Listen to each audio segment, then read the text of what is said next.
Whether you operate one forklift or thousands, one location or hundreds, the new My Toyota customer portal can help you optimize your operation and material handling equipment. This one-stop, free-to-use platform is designed to help you take control of your information and make smarter decisions, all at the touch of a button. Register and access your data today at my.toyotaforklift.com. That's my.toyotaforklift.com. Hi, this is Fernando Goncalves from the Raymond Corporation, and you're listening to the New Warehouse Podcast. Today's safety tip is to start with the basics. Make sure you're reinforcing proper training behaviors even while introducing new technologies.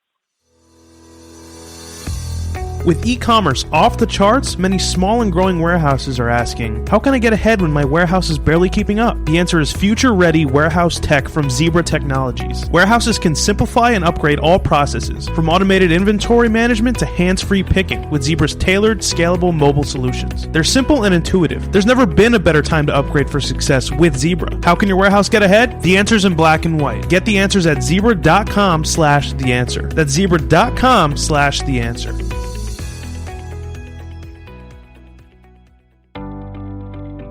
Fulfillment demand continues to skyrocket and outpace available labor. To keep up, warehouse operators are turning to flexible fulfillment solutions like 6 River Systems. Utilizing 6 River Systems' award-winning combination of collaborative robots, artificial intelligence, and operational expertise will make your associates and wall-to-wall fulfillment workflow more efficient. No new infrastructure, no change to warehouse layout, easy to deploy and scale, easy to train and retain associates, all at half the cost of traditional automation. Want to take your fulfillment operation to the next level? Go to www.6river.com to learn more. That's www.6river.com to learn more.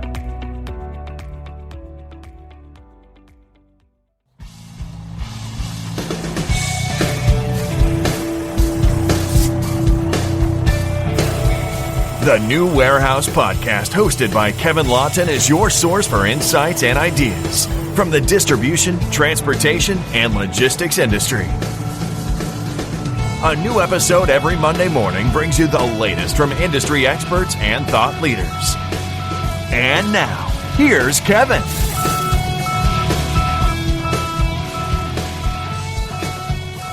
Hey, it's Kevin Lawton with the New Warehouse Podcast, bringing you a new episode today. On today's episode, I am going to be joined by Fernando Goncalves. He is from the Raymond Corporation, and we've had the Raymond Corporation on quite a few times, all different guests talking to us about all different things Raymond and a lot of the innovations that they're bringing. So Fernando's actually coming from the innovation side at Raymond. He is the Director of Advanced Research and Development Services, and he's involved in a lot of the development and research, obviously, based on his title, but of the innovations that are happening at Raymond. So we're going to talk to him about innovation and what has been his favorite innovation and how do they kind of go about choosing which path to go when it comes to those types of things, and also what's coming next in the future. Of course, we always want to know what's up next. So, Fernando, welcome to the show. How are you?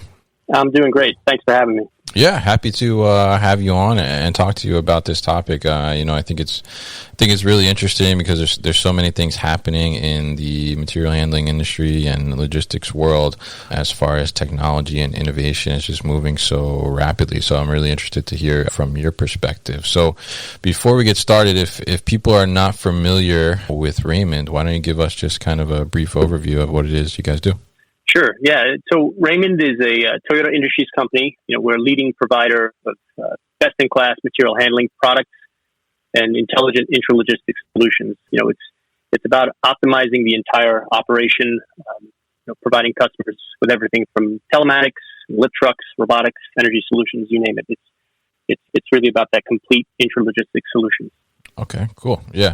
And I think we've had your CEO on before as well to talk about it, and a couple other people, and it's really a great brand, and obviously stemming from Toyota. You guys have the whole lean background as well, so you're operating very, very smartly, and obviously recognized around the world as well. So tell us a little bit about, I guess, your role as Director of Advanced Research and Development Services, and kind of what that encompasses, and what does that job really kind of look like? Sure. Yeah, it's it's actually pretty exciting. So my group is responsible for bringing next gen technology to the market. So we're looking for technologies that add value in meaningful ways to our customers in ways that improve their operations, optimize their material flow through their warehouse. It's really what my group is responsible for, is looking to identify what's on the horizon in the next 2 to 5 years. Okay. Yeah, it sounds interesting. And it sounds like a really kind of exciting job, because you're always, I guess, finding out what's coming next, or you're even predicting, I guess, in a sense of what's coming next. So I'm curious, with things, changing so quickly, as I mentioned earlier, in our industry, and, technology really becoming such a key component, almost an essential component to really keep up with demand and the things that are happening in terms of, growth of e-commerce and just the overall supply chain. What on your end really kind of, I guess, gets you excited in our industry right now? What are you excited about? What's happening now, or what's coming in close time, or even a couple of years out? Yeah, I think you hit the nail on the head with a number of those things. The technologies that we get to interact with are really kind of at the leading edge. So it's, for me, it's pretty exciting to be working with sensors, equipment, approaches, techniques that are still kind of being born. They're still very early in their development, and it's something that's pretty exciting, because we're getting to learn, we're getting to apply these new sensors or these new approaches or techniques in ways that meet the needs of our customers. And it's, as you suggested, it's being able to understand and anticipate what the customer's needs are going to be is really, what my team is looking to do, and try to apply these technologies in ways that'll provide solutions to meet those needs in the future. Definitely, yeah. And I think predicting what the customer's needs are going to be, and anticipating, as you said. I mean, I think it's obviously a difficult position to be in. So I'm curious, how does innovation kind of happen at Raymond, and how much is it, I guess, that anticipation and prediction, and how much is it just kind of listening to the voice of the customer too? Like, how do you find the balance and decide on what the right innovation is to move forward with? Right. I think listening to the voice of the customers is paramount. Those customer interactions are incredibly valuable because you can learn and understand the problem that they're trying to solve, but you can then perhaps extrapolate to, well, okay, I get it. Solving that problem is going to introduce this new thing. Mm-hmm. So how do we go beyond what they're thinking of in this immediate need to think about what they're going to need in the next 2 years? What our group does in the research group is we recognize that our offering is, as I mentioned, that's complete intralogistics solution. So it's certainly going beyond the forklift and thinking through the entire operation and understanding what offerings we can have through the entire operation that happens within the walls of the warehouse. And that's pretty exciting because it's something that's very technology driven, very software driven, very data driven, and that's where you can apply these various techniques and methods to solve these challenging problems. It's pretty neat.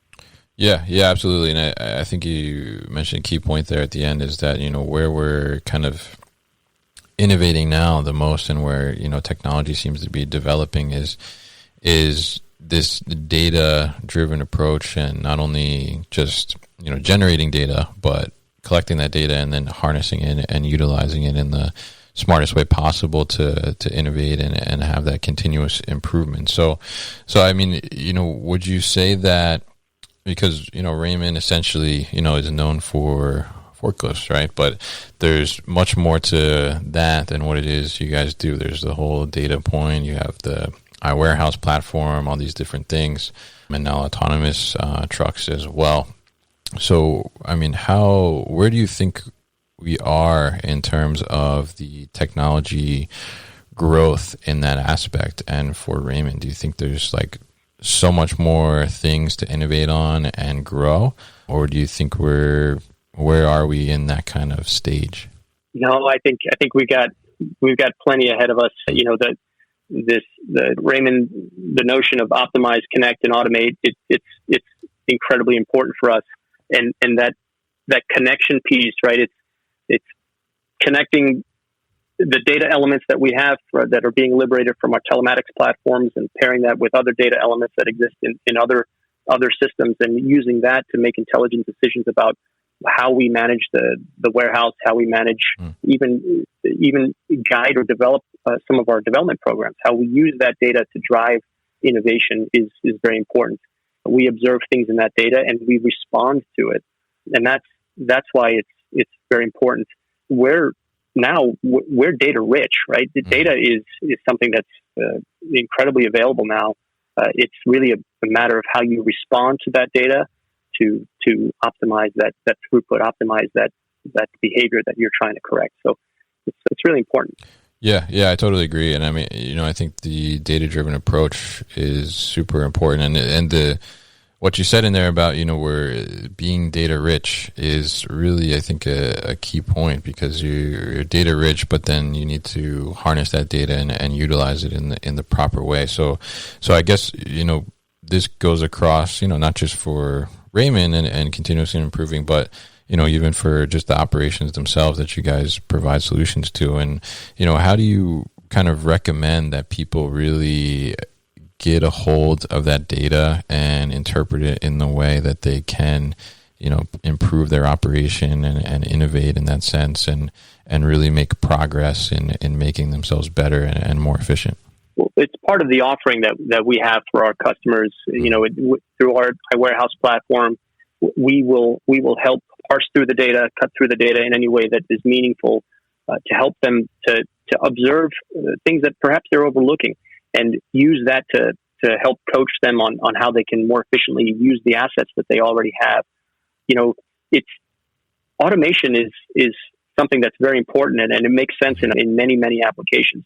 But there could be an intermediate step that will allow you to eke out more efficiencies, more performance out of the system that you currently have deployed, if you're able and willing to respond to what the data is telling you. And that's a service that we provide through our iWarehouse platform, and many customers do take advantage of that. It's an important piece, because you're right. You have to be willing to respond to that data. It's not going to leap out on the page and tell you what to do. So you have the time to look through it and make sure that you're actively engaged in making decisions based on what the data is telling you.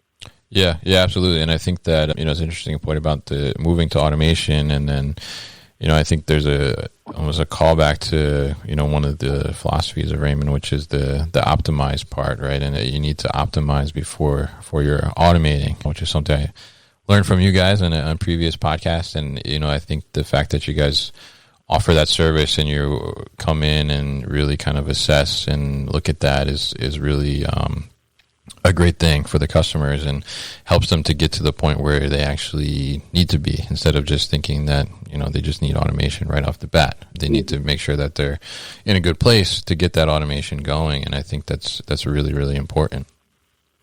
Right. Yeah. So now, you know, we're talking about innovation, and obviously I want to get into, you know, what's coming next, or can you at least share that's coming next, and, you know, what's exciting for the future for you. But, you know, you've been at Raymond for a little over 10 years now, so I'm sure you've seen a lot of innovation in that time. So I'm curious, you know, in that span, what has really kind of been your favorite innovation within Raymond in your time there? Yeah, it's a good question. You know, for me, the one that stands out is the virtual reality training simulator. I love that. This one for me was so far away from what we were comfortable with. Mm-hmm. But what we recognized was that there was novelty in the approach that we were taking here, and it was something that it was just very exciting to develop and be a part of that, and learn all the things that we needed to learn to bring that product to market. And for me, it was also really exciting. I think we were one of the first forklift OEMs to launch a product at CES, which, you know, that's pretty exciting. Yeah. And, you know, what was pretty telling about the innovation was that we looked to adjacent industries to see what kind of technologies were being deployed in, for example, in automotive or consumer electronics. And that's part of the way that we make innovation happen here is we look to other adjacent industries and figure out how they're applying certain technologies and see how we can extract that same value in ours. And the VR is just a classic example of that. And it was just really well received and a really exciting project to work on. Yeah, I can imagine. I mean, the VR, I got a demo of it myself at Modex last year, and it was so cool. And I mean, I think it's cool, but it's also this huge step in having safe training aspects instead of utilizing like the actual machine to do the training. And I think that's such a step in the right direction in that. So I'm kind of curious, in the beginning of that VR, I mean, what was, I guess, the initial reaction? I imagine, somebody said, why don't we do a VR training in a meeting or something? And, how was the initial like reception to that? Because it's like you said, it's kind of something that was very like new to the industry and yeah, different. You're right. And, it was the way that product or that innovation occurred was, there was some intermediate steps there. We were exploring a lot of different things with various simulation approaches and so forth. But the way that the rest of the enterprise responded to it was, in many cases we were unsure about how to handle this because it was something so different. It was very different than any other product we brought to market. So, people saw it right away. They recognized the tremendous value. Yeah. It's now a matter of applying our typical processes for how do we get this to market? How does this go to market using the same process flow that we use for bringing our conventional product to market? So there was no doubt that the Raymond enterprise was behind it, and I think that's why we were so successful in bringing it to market. But it did certainly have to, the way that we brought it to market had to be adjusted slightly because of it didn't fit any mold that we had. So. Yeah, I think it's such an interesting thing, and it is so different. I mean, I think I remember actually like seeing it somewhere, article on LinkedIn or something for the first time, like about it, and I was like thinking, like, is this real? Because it's so like right. Different for the industry and like so cool, but at the same time, it's so smart. It's such a smart thing to do.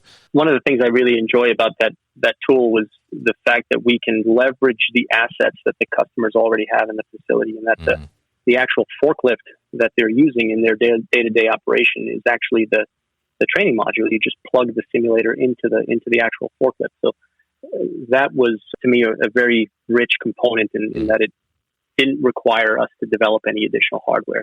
The asset was already there. Yeah, and it even kind of reinforces the training that much more, because I know from the demo you're utilizing the controls that are actually on the real forklift that you're going to be operating with, which makes total sense. Yeah.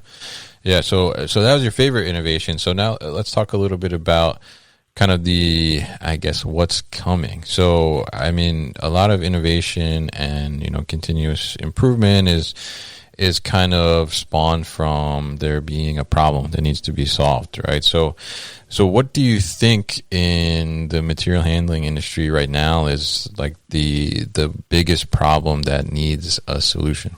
Yeah, the thing that I hear time and time again, and the thing that certainly we're responding to, is the labor shortage. Right. Our customers are finding it hard to hire enough talent to run their warehouses. Mm-hmm.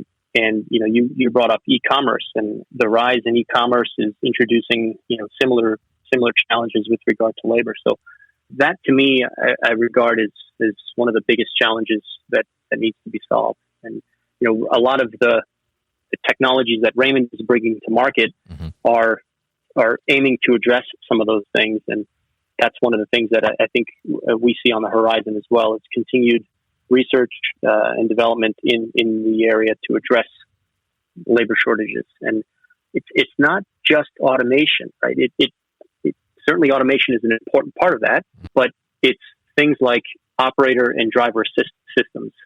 These operators that are coming online, we need to develop technologies that are going to help them become more proficient in their tasks, so that they are growing in their efficiency quicker. Even the VR simulator has a component in that, because if we can train operators to a standard and make them proficient and more comfortable in operating the vehicle, then they become better operators in the warehouse. So bringing other technologies like that to market, I think, is the innovation trajectory that we have in the next in the coming years is really going to be focusing on those operator and driver assist technologies.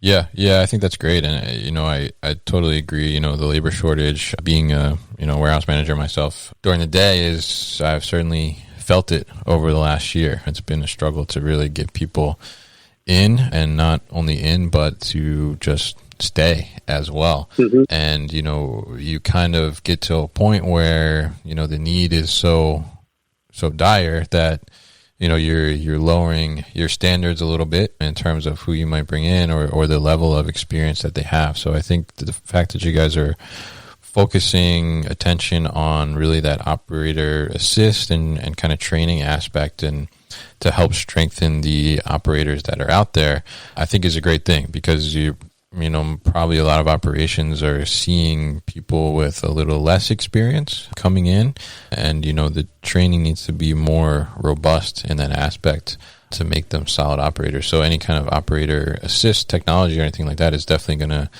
make a huge impact and make the operation a lot safer, and just make them overall, I think, better employees and more conscious of what they're doing in the operation on their forklift and things of that nature. So I think that's really great that you guys are heading in that direction. And, so what about, when we talk about the autonomous trucks as well, do you think that, and are you seeing that there's a lot of wider adoption of these, or do you think it's still kind of, we're still kind of in the period where people are still a little skeptical or still trying to figure it out? We'll be back after a quick break.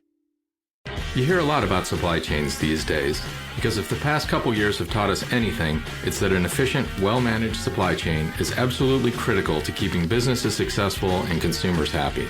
I'm Will Haywood, and I host a podcast called All Business, No Boundaries, where we talk about supply chains, how they work, what happens when they don't, and the innovations that are redefining what's possible in the world of logistics. Join me for insightful interviews with thought leaders and industry experts. We discuss how optimizing supply chains can break down the barriers that are holding businesses back. That's All Business, No Boundaries by DHL Supply Chain. Listen and subscribe wherever you get your podcasts. I think adoption, will continue to increase. There's no question that there's still perhaps some skepticism on automation, but probably more so about how automation fits in their environment. And that's one of the things that we don't want our customers to have to go through that journey on their own. We're happy to engage with them on understanding what applications are suitable for autonomy and which ones, frankly, are not. And that's something that it can be daunting, going down that path of autonomy and making that decision. It's an important decision, and obviously the customer wants some assurance that it's going to be the right decision. And that's something that we classically will certainly sit down with customers and talk through the use case and understand their application and make a recommendation on whether or not we think autonomy is right in this application. Sometimes it is, and sometimes it isn't. But that's where we can also offer other venues or opportunities with, okay, let's take a look at the data. Let's understand how we can optimize. Maybe autonomy is not right, but maybe we can offer some guidance on how to streamline operations in another way. That's something that certainly we are willing to engage with our customers on. Yeah, and I think that's great. Like I mentioned before, I think it's great that you guys will come in and really help the customer optimize in the best way possible. And like you said, maybe the autonomous truck is not the best thing for them at the moment, and you guys will say that, which I think is really respectful, because you're not just trying to sell them something, like you're trying to really give them a better operation and make sure that they're streamlining, like you mentioned. So I think that's a really good thing. So one of the things we talked about is the labor shortage in there too. So, and obviously to keep having innovations and having new ideas, we need to bring new people into the field. So So I'm curious, and I know I have some students that listen to the podcast that I work with and mentor at some colleges and things of that nature. So, I'm curious, from a student perspective that's interested in kind of like getting into engineering and getting to a point where you're at, with this R&D and innovation. How would you recommend to them, or I guess what would you say to them to really kind of start their career off to put them in that type of direction? Sure. Yeah. Recruiting and hiring the talent, it's incredibly important for us. For me, the important things that I look for are cross-disciplinary knowledge, right? We certainly hire a lot of mechanical engineers. We hire a lot of electrical engineers and a lot of software engineers. But where we want good understanding is at where those systems interact, right? Where the mechanical system interacts with the electrical system and the software system. Those are all important factors because more and more we're seeing that the things that we're bringing to market, the technologies that we're pursuing, are requiring that cross-domain knowledge. And that's an important part. And I think a lot of the students are getting exposed to that in academia, which is great. Mm-hmm. And one of the things that we've been very encouraged by and is our university research program. This is the program where we will actually fund academic research that supports the science of material handling. For me, this is a great way for us to get exposure to the various academic institutions in the nation, but also it's a great way for students and faculty to understand the various technologies and interests that the material handling industry has. So, we make forklifts without question. Yeah. But is there a general understanding that our forklifts have technologies embedded in them that are just as complicated as those that are in your automobile? That's the part that we're trying to grow awareness in.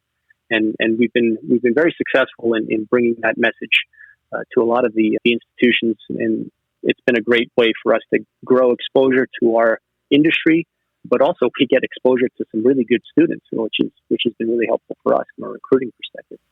Yeah, I can imagine it. And I think that's a great thing that you guys are doing because, one thing is for sure is that, we need to keep students interested and excited about things that are happening in our industry so they want to work in our industry and, having new technology and innovations and letting them kind of explore these different topics and seeing what's really going on and that, things that are happening in the warehouse are not as simple as they seem, and there's a lot of complex problems to solve, and technology is really the answer to a lot of those. I think that's a really great thing that you guys are doing. So I'm curious, from a student perspective too, if someone is going for engineering school and they are interested in getting involved in these type of technologies in the material handling world, is there anything that they should really concentrate their studies on? You think that will help them in the next couple of years in the way that things are evolving in our industry?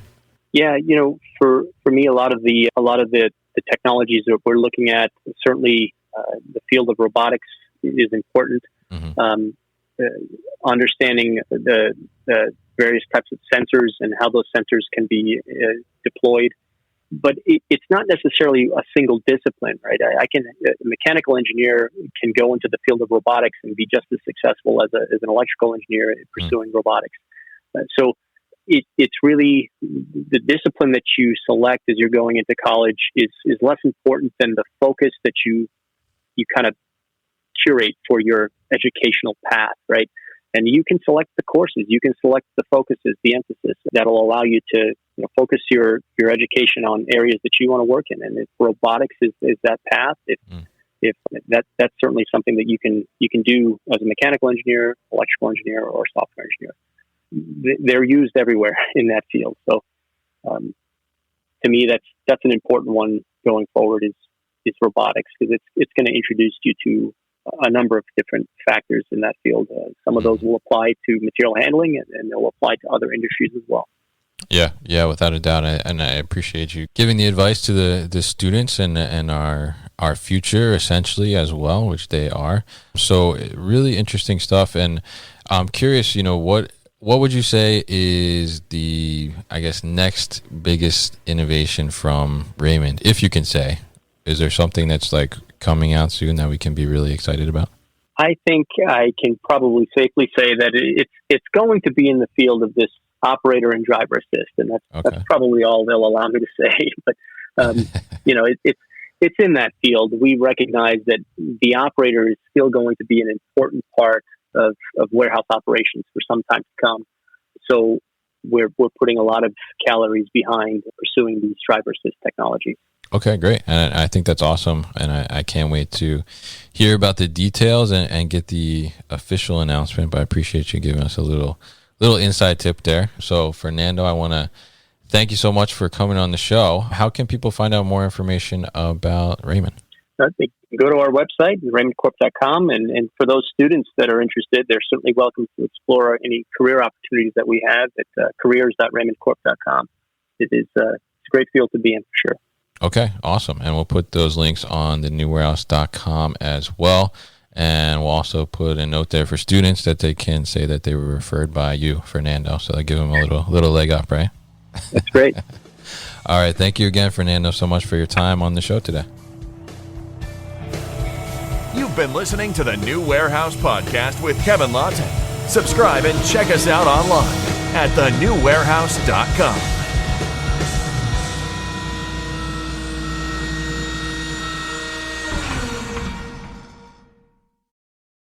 Thank you for listening to this episode. If you want more content from the New Warehouse, check out our new video series called All Hands on LinkedIn. Just search for the New Warehouse on LinkedIn and follow along.